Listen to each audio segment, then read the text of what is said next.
আসসালামু আলাইকুম। গতকালকে একটা নিউজ দেখলাম, সেটা অনেকেই হয়তো লক্ষ্য করেছেন যে 19 বছরের এক মেয়ে, তার একটি সন্তান আছে এবং তিনি 8 মাসের সন্তান সম্ভাবনা ছিলেন, অর্থাৎ 8 মাসের গর্ভ অবস্থায় ছিলেন তিনি। তার এই সন্তানটি তিনি চাচ্ছিলেন না যে দুনিয়াতে আসুক, বা তার সন্তান নিতে চাচ্ছিলেন না। এমত অবস্থায় সেই মেয়েটি তার এক বান্ধবীর কাছ থেকে, যে অনার্স পড়ে বা অনার্স না ইন্টারে যেন পড়ে, এরকম একজন বান্ধবীর কাছ থেকে পরামর্শ নেয়। সেই বান্ধবী তাকে পরামর্শ দেয় MM কিট নামক এক ট্যাবলেটের।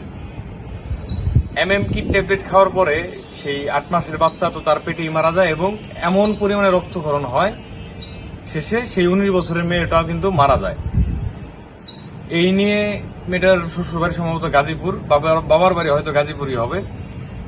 এই নিয়ে অনেক নিউজই দেখলাম কালকে থেকে আজকে সারাদিন পর্যন্ত।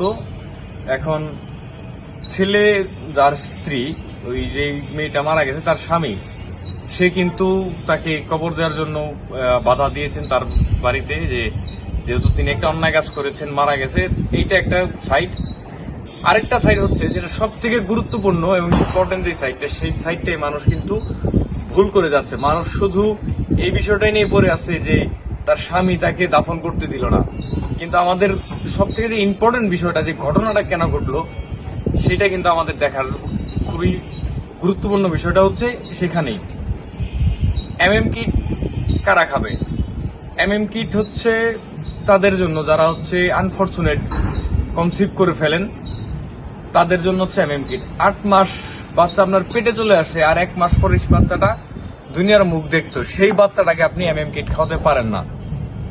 সেই বাচ্চাটাকে নষ্ট করলে সেখানে আপনি একেবারেই খুনি হিসেবে আপনাকে গণ্য করা হবে। সেখানে এই MM কিটটা খাওয়া হয়েছে কোনো চিকিৎসকের পরামর্শ ছাড়া। ইন্টার পাস বা অনার্স পাস এক পড়ুয়া এক মেয়ের কাছে, তার বান্ধবীর কাছ থেকে MM কিট খাওয়ার এই পরামর্শটা তিনি নিয়েছেন। আমরা আসলে জাতিগতভাবে বাঙালিরা কি বলবো, ফার্মেসিতে যারা কাজ করে শুধুমাত্র তারাই এই বিষয়টা বুঝতে পারবেন। এই সবাই না, 20-30% মানুষ তারা কিন্তু MM কিট প্রেসক্রিপশন ছাড়া বিক্রি করতে চায় না। আমরা করি কি, নানান ভাবে তাদেরকে ভুলিয়ে ভালিয়ে এইটা সেটা করে আপনার ইমোশনাল ব্ল্যাকমেল করে তাদের কাছ থেকে আমরা কেনার চেষ্টা করি। আর 60-70% ফার্মেসিওয়ালা দোকানদার আছে যারা লোকালে কাজ করেন, তাদের কথা বলছি, তারা কিন্তু কে MM কিট খাইলো কে বিষ খাইলো সেটা কিন্তু সেই দোকানদার দেখবে না। তার বিক্রি করার উদ্দেশ্য সে বিক্রি করবে, তার লাভ হচ্ছে দ্যাটস ইট। রুগী কি মারা গেল খায় না কি তার সুস্থ হইলো, এই বিষয়টা কিন্তু সেই 60-70% দোকানদার খেয়াল করে না। তাদের বিক্রি করা দরকার, তারা বিক্রি করে দেয়, দ্যাটস ইট। তো কাজেই আমাদের যে বিষয়টা সব থেকে বেশি মাথায় রাখতে হবে সেটা হচ্ছে চিকিৎসকের পরামর্শ ছাড়া আমাদের এই যে মরণঘাতী যে ওষুধগুলো আছে, এগুলা কিন্তু আমাদের নেওয়া থেকে বিরত থাকতে হবে। বিয়ের পরে অনেকেই এই বিষয়গুলা শেয়ার করতে লজ্জা পায়, ডক্টরদের কাছে বা বন্ধু বান্ধবের কাছে, যাদের কাছেই হোক, বিষয়টা এগুলো শেয়ার করতে লজ্জা পায়। লজ্জা পাওয়ার কিছু নাই ভাই, এটা মেডিসিন, এটা আপনার জানতে হবে।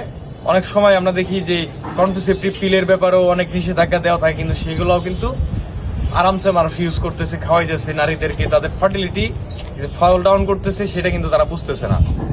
পরবর্তীতে বাচ্চা ধারণে কিন্তু এরকম একটা সমস্যা হবে। সুতরাং MM কিট জাতীয় যেই ধরনের ওষুধ আমাদের আছে, কন্ট্রাসেপটিভ পিল যেগুলো আছে, সেগুলোর ব্যবহারের ক্ষেত্রে আমরা অবশ্যই শতভাগ সতর্কতা অবলম্বন করবো এবং চিকিৎসকের পরামর্শ ছাড়া, উইদাউট ডক্টর প্রেসক্রিপশন, এই মেডিসিনটা আমরা গ্রহণ করব না। গতকাল এরকম একটা ঘটনা ঘটেছে, আশা করবো যে এরকম ঘটনা আমাদের দেশে যাতে আর কোনো না ঘটে। ধন্যবাদ সবাইকে।